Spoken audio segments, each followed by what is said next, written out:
Hola amigos y amigas, hoy lunes 21 de agosto del 2023 vamos a tratar el siguiente tema: el procedimiento sancionador de la Contraloría General de la República.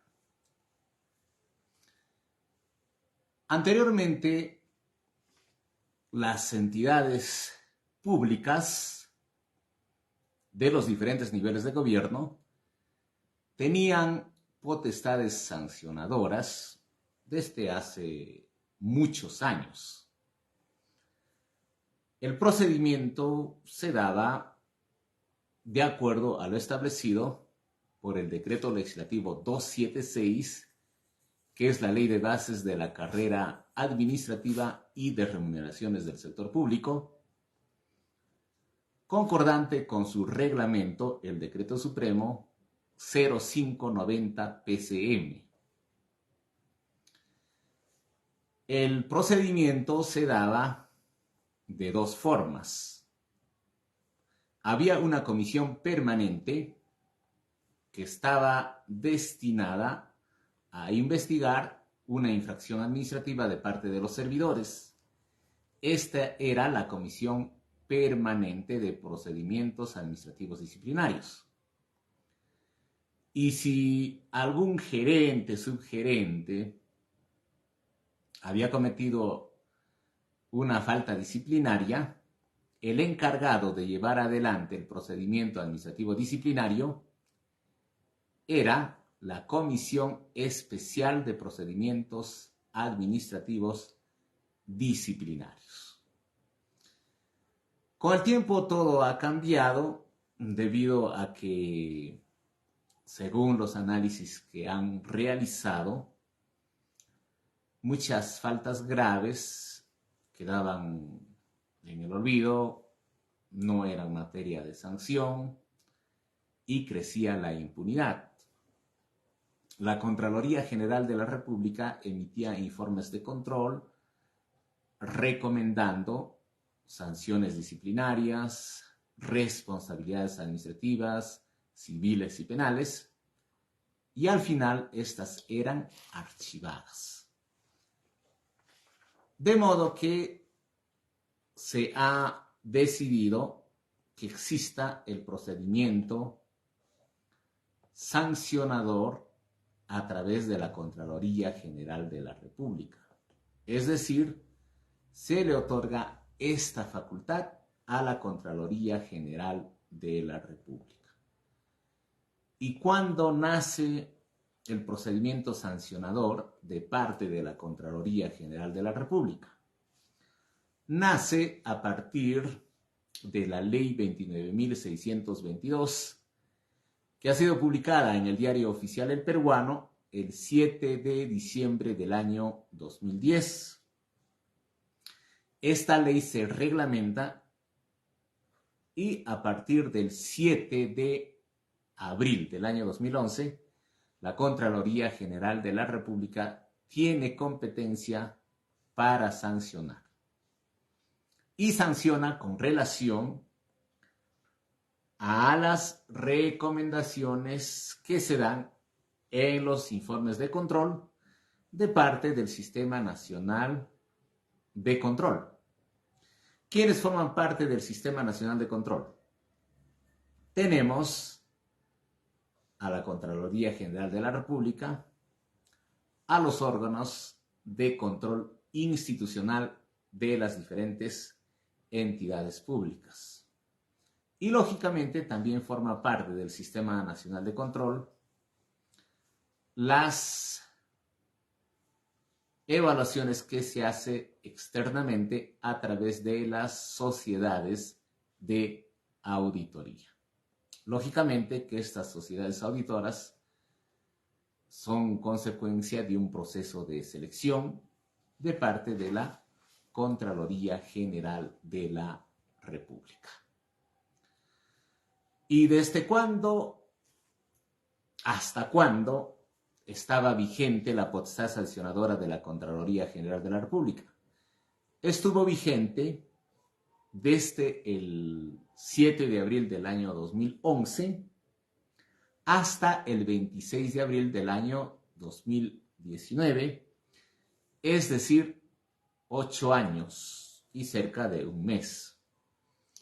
¿Y qué pasó? ¿Por qué no tuvo continuidad ese procedimiento sancionador de la Contraloría General de la República? Eso sucedió porque el Colegio de Abogados de Arequipa interpuso proceso de inconstitucionalidad contra la Ley 29.622. Como consecuencia de esa demanda, el Tribunal Constitucional emitió la resolución 1 en el expediente 20-2015-PI, publicado el 26 de abril del año 2019,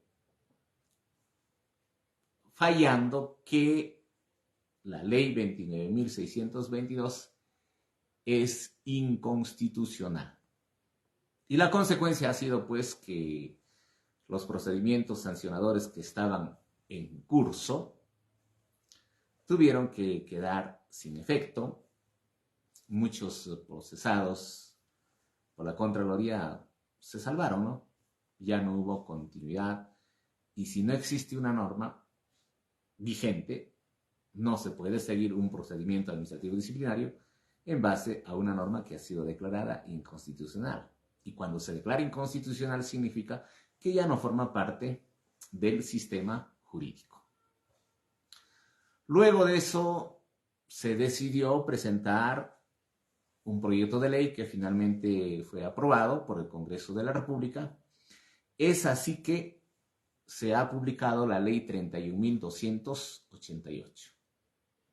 Esta ley ha sido publicada el 20 de julio del año 2021 y con fecha 21 de agosto del año 2021 se ha publicado la resolución de Contraloría 166-2021-CG, que reglamenta el procedimiento sancionador previsto en la ley 31.288.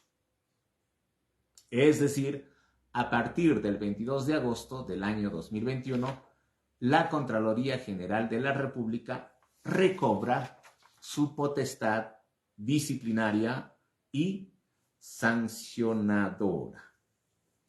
Es decir, después de más de 2 años, recobró, y actualmente la Contraloría General de la República está procesando a muchos servidores que están involucrados en los informes de control de los órganos de control institucional, de la Contraloría General de la República. Y ojo, hay que tener muchísimo cuidado, ¿no? Si alguien cometió una falta disciplinaria antes del 20 de julio, significa que no se le puede aplicar esta ley 31.288, ¿no? O sea, no se puede aplicar retroactivamente la norma conforme lo dispone el artículo 103 de la Constitución Política del Estado. Es importante que se conozca que el procedimiento sancionador de la Contraloría General de la República, a diferencia del procedimiento administrativo disciplinario de las entidades, es como consecuencia de los informes de control de parte del Sistema Nacional de Control, ¿no? Es decir, la Contraloría General de la República y los órganos de control institucional. Mientras que el procedimiento administrativo disciplinario de las entidades públicas se da como consecuencia de las faltas disciplinarias previstas en el artículo 85 de la Ley del Servicio Civil, también como infracción de la Ley del Código de Ética de la Función Pública. Y acá existen diferencias sustanciales. Por ejemplo, el plazo de prescripción en el procedimiento administrativo disciplinario de las entidades públicas es de 3 años de cometida la falta, y la caducidad se da en 1 año cuando, por ejemplo, se inicia un procedimiento administrativo disciplinario, esta no debe pasar de 1 año. Y si no existe pronunciamiento cumplido el año, o esta se da después de pasado el año, entonces ese procedimiento administrativo disciplinario ha caducado y ya no se puede continuar. Mientras que cuando se trata del procedimiento administrativo sancionador de la Contraloría General de la República, los plazos son diferentes. El plazo de prescripción, desde que se cometió la infracción, es de 4 años y el plazo de caducidad es de 2 años, ¿no? Les pongo un ejemplo. Si la infracción sucedió hace 4 años y se inicia un procedimiento administrativo sancionador, simplemente ese procedimiento nació muerto porque el procesado presentará la solicitud de prescripción y el órgano instructor lo que tiene que hacer es comunicar a la autoridad competente para que ésta declare la prescripción. Y si el órgano instructor inició el procedimiento administrativo sancionador y no existe ningún documento, pasan los 2 años y recién emite su informe al órgano sancionador, en este caso, ese procedimiento administrativo sancionador ha caducado porque la ley establece que solamente tienen 2 años para pronunciarse. Esas son las diferencias que existe entre el procedimiento disciplinario de las entidades públicas y el procedimiento sancionador. Ahora, ¿cuáles son las faltas disciplinarias que están previstas o cuáles son las infracciones que están previstas en el artículo 46 de la ley 31.288 que modifica la Ley Orgánica del Sistema Nacional de Control y de la Contraloría General de la República, Ley 27.785? Las conductas infractoras establecen lo siguiente, ¿no? Los funcionarios o servidores públicos incurren en infracción en materia de responsabilidad administrativa funcional sujeta a la potestad sancionadora de la Contraloría General por. Ahí describe un total de 32 infracciones. Si cualquiera de esas son quebradas, infringidas, incumplidas, entonces se activa el procedimiento administrativo sancionador. Por ejemplo, vamos a dar el numeral 26, ¿no? ¿Qué dice? El numeral 26 del artículo 46 dice: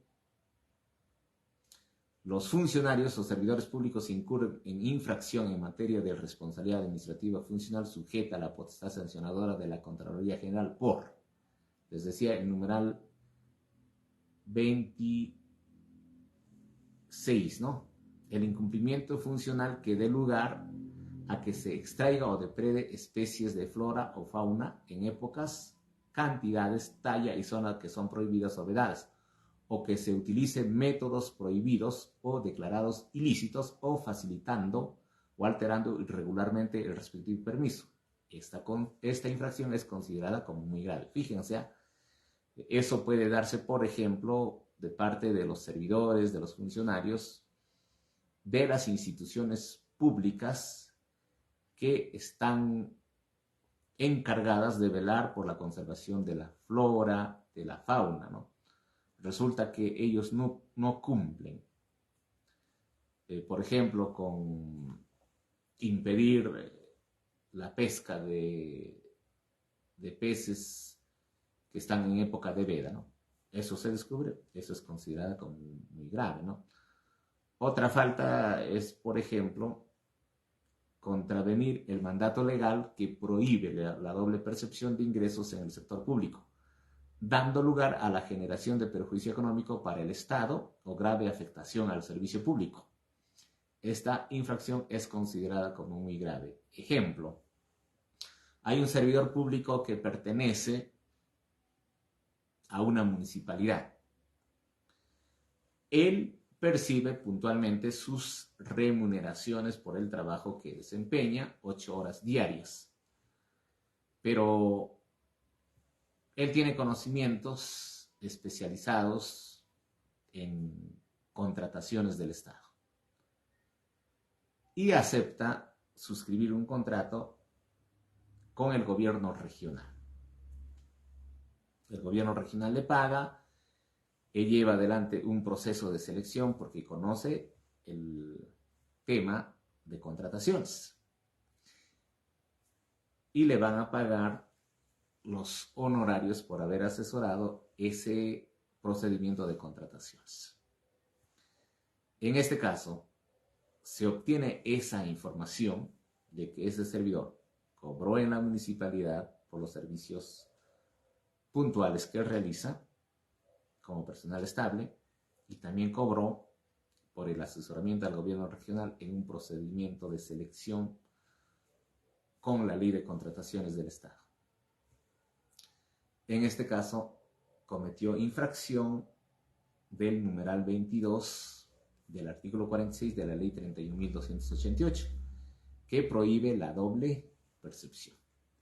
En este caso, esta falta es considerada como muy grave. Entonces, esos tipos de sanciones se dan cuando se cometen las infracciones, ¿no? Y como les decía, son un total de 32 infracciones. Ahora, ¿cuáles son los tipos de sanciones? Los tipos de sanciones que ha establecido esta ley 31.288 son las siguientes, ¿no?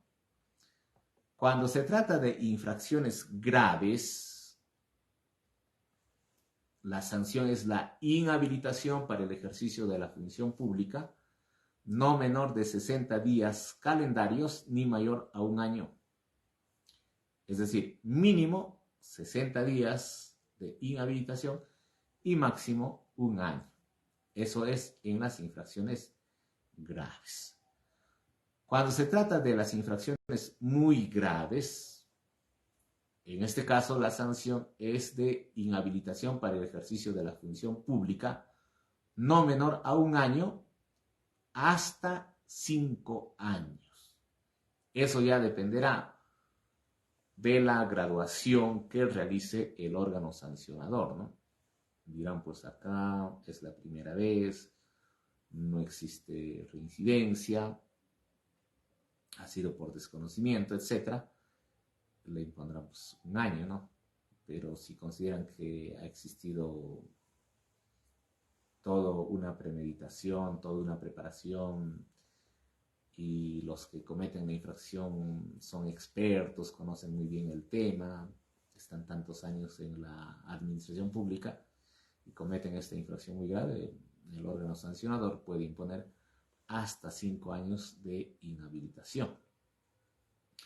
Ahora, ¿qué establece el reglamento de esta ley, que es la resolución de Contraloría 166-2021, que ha sido publicada en el Diario Oficial del Peruano el 21 de agosto del año 2021? Establece que la inhabilitación no es de ejecución inmediata, ¿no? Lo que no ocurre, por ejemplo, en el procedimiento administrativo disciplinario de las entidades, ¿no? Si a un servidor le sancionan, por ejemplo, con suspensión de 8 meses, esta sanción se ejecuta de inmediato.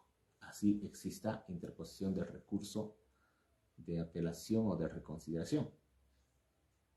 Solo cuando se trata de la destitución, en ese caso no se ejecuta de inmediato, porque se tiene que esperar que esa sanción quede consentida, es decir, que no se haya presentado ningún recurso, o que esta, cuando es apelada, sea confirmada por parte del Tribunal del Servicio Civil. En cambio, en el procedimiento sancionador de la Contraloría General de la República, cualquiera que fuese la sanción, esta no es ejecutable hasta que se resuelva el recurso de apelación. Y en estos procedimiento solo procede el recurso de apelación, no existe el recurso de reconsideración, que sí existe en el procedimiento administrativo disciplinario de las entidades. ¿Y quién es el que resuelve el recurso de apelación? El que resuelve el recurso de apelación es el Tribunal Superior de Responsabilidades Administrativas de la Contraloría General de la República, que está integrada por 5 vocales. Mientras que en el procedimiento administrativo disciplinario, el que resuelve el recurso de apelación es el Tribunal del Servicio Civil de la Autoridad Nacional del Servicio Civil, Servir. En ambos casos, con esa resolución de los tribunales, queda agotada la vía administrativa. Eso quiere decir que ya no hay más trámites que realizar en la vía administrativa. Si la vía administrativa se agota, lo que ya continúa es el proceso contencioso administrativo, que seguirá las reglas establecidas en la Ley 27.584, la Ley del Proceso Contencioso Administrativo. Ejemplo, un servidor es sancionado por doble percepción. Le dan 3 años de inhabilitación. Él no está conforme con esa sanción, apela. ¿Y qué sucede? Elevan el recurso de apelación al Tribunal Superior de Responsabilidades Administrativas. Si el Tribunal Superior de Responsabilidades Administrativas Disciplinarias confirma esa sanción, entonces, al ser confirmada esa sanción, se agota la vía administrativa y el servidor, que ha sido objeto de una sanción de inhabilitación de 3 años, interpondrá demanda ante el Poder Judicial, es decir, la demanda contenciosa administrativa. Admiten la demanda y si el servidor desea continuar laborando, puede presentar una medida cautelar innovativa a fin de que regrese a laborar mientras que dure el proceso principal contencioso administrativo, porque de acuerdo a las estadísticas, el procedimiento o el proceso contencioso administrativo demora más que el proceso laboral, ¿no? Propiamente dicho. Ejemplo, si un servidor perteneciente al régimen de la actividad privada, decreto legislativo 728, es despedido, puede retornar a laborar si tiene la razón, si el despido ha sido incausado, en 1 año. Lo que no sucede con el proceso contencioso. Los procesos contenciosos duran 3 años, 4 años, 5 años. Son muy largos, ¿no? Y en ese caso necesita regularse bien, ¿no? Por eso, si un servidor quiere regresar, tiene que regresar con una medida cautelar. Lógicamente que esta medida cautelar tiene que estar debidamente sustentada para que este servidor pueda obtener una decisión favorable de parte del juzgado de trabajo, que es el que ve los procesos contenciosos administrativos en los distritos judiciales que todavía no existen los juzgados contenciosos administrativos, que dicho sea de paso solamente existe en la ciudad de Lima. Muy bien, estimados amigos, ha sido una alegría estar con ustedes tratando este tema de el procedimiento sancionador de la Contraloría General de la República. Nosotros retornamos el lunes 28 de agosto para tratar otro tema de interés nacional. Si les interesa algún tema, quieren saber sobre algún tema de derecho, me pueden escribir con toda confianza al 964 93 30 47. 964 93 30 47 y nosotros tratamos el tema que ustedes quieran conocer. Todo lo que es gestión municipal, gestión pública. Un abrazo a todos ustedes. Nos vemos la próxima semana.